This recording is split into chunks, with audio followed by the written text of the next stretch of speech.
in the house tonight? Is there anybody from Lyft in the house tonight? So no to both of those is quite perplexing to me. The sad part of this is it falls on us here in this chamber where we're only providing a lease to bear the brunt of presentations that we heard earlier this evening as to why people feel so strongly that we don't need another supportive housing, which will add to unsafe streets in our community. That is alarming. It should be alarming to you. And I feel sorry for our staff that's put in this position, as I've said to BC Housing and behind the scenes, because our staff shouldn't be carrying the communication load in this regard. We used to have a process until the provincial government changed direction, where we used to have public hearings or rezoning, where the public could weigh in and had specified time for deliberations. And consultation has been brief. It's been orchestrated so that the public could not get many answers. It's just not the way business should be done when we're dealing with a project like this that could have many effects on our community. So I had to say that at the start.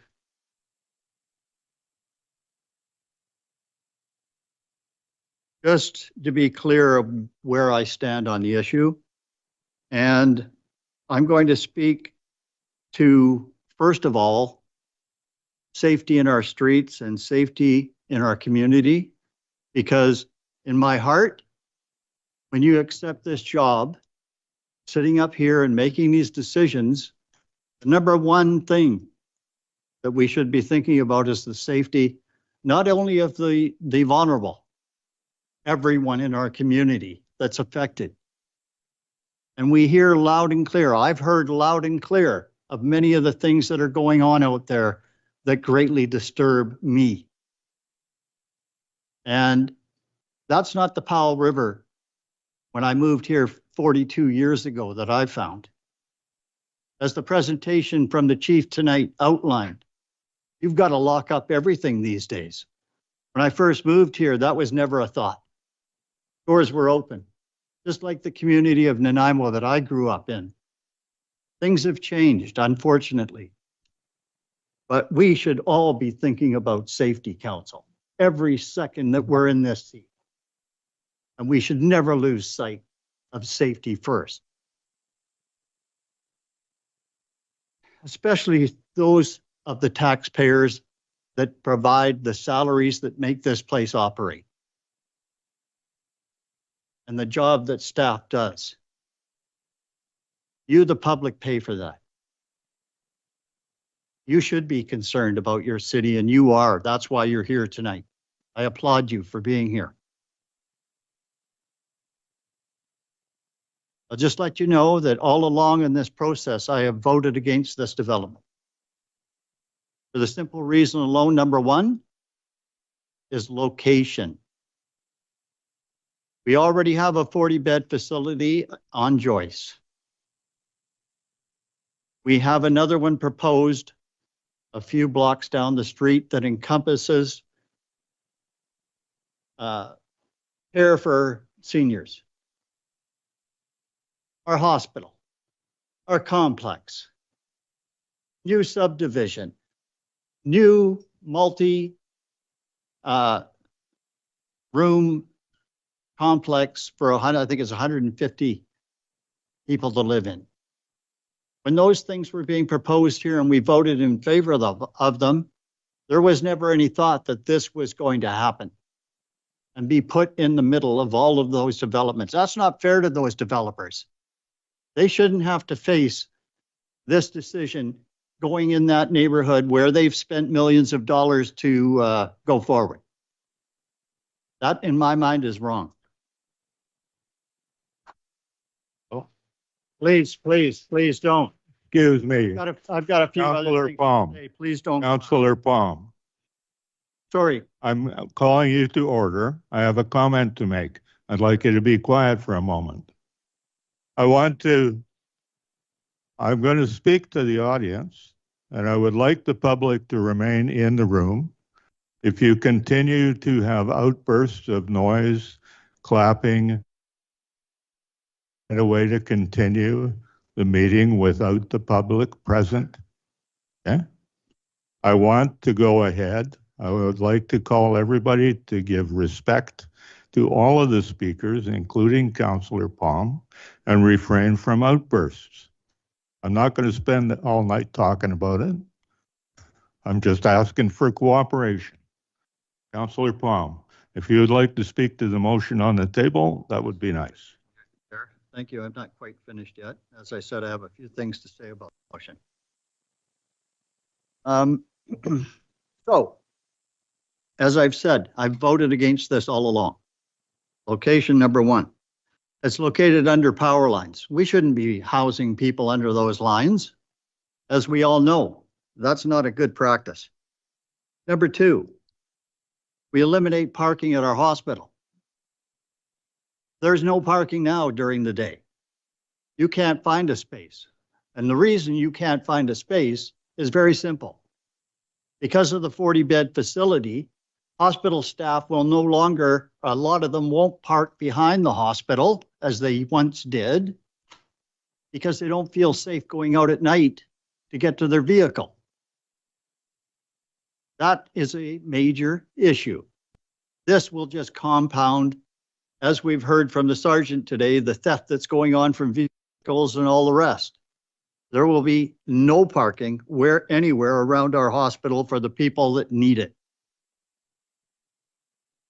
Number three, I've already stated, it's next to new development. It's just not fair to those developers or the people living there that are buying those homes and paying hundreds of thousands of dollars to do so. Number four, public consultation, minimal. And I'm sorry that staff has to deliver this, and we have to bear the brunt of this without BC Housing and lived here tonight to explain why. It's a problem. And to fairness to staff, when the elimination of that of public hearings was proposed by the government of BC to be eliminated, Director Gao stated it's going to create problems.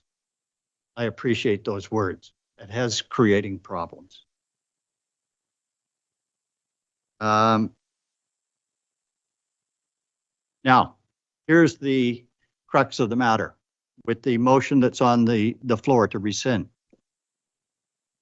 I believe that, or I have found out, Vancouver Coastal Health is in the process of creating what is called a master plan for those hospital lands through our regional hospital district and the regional district.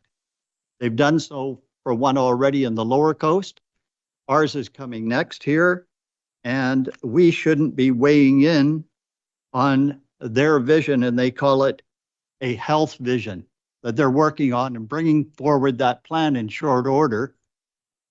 We should wait until that plan is developed and not weigh in on this chunk of property at this point in time. And if this gets dragged to a new council, then they can at least see the information and make an informed judgment. Right here, we're shooting in the dark, going down the wrong road in my estimation. I'm just about finished, but I have to say that in terms of what's going on presently in our community, and I have it from reliable sources, what they're doing in Vancouver for this World Cup, and that's handing out $1,000 vouchers to a lot of people and saying, where would you like to go? There's a lot of new faces showing up in our community as a result. Point of order, Chair. I've heard firsthand that is occurring. Councillor Palm, just hold on a minute. The point of order called.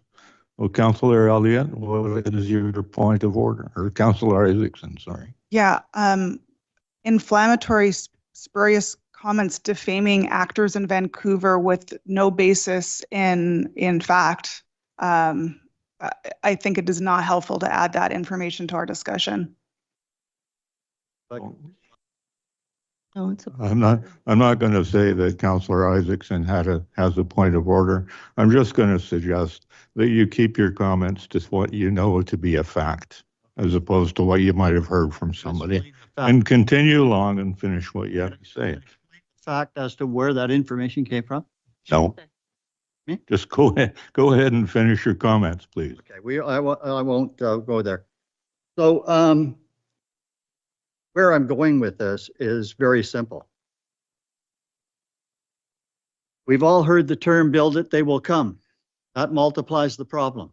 I hear it from the public regularly. So, in terms of where we are in this process, we in the plan that's coming forward from Vancouver Coastal Health, we should just simply say, we should just stop this in its tracks right now and not go forward with this motion tonight.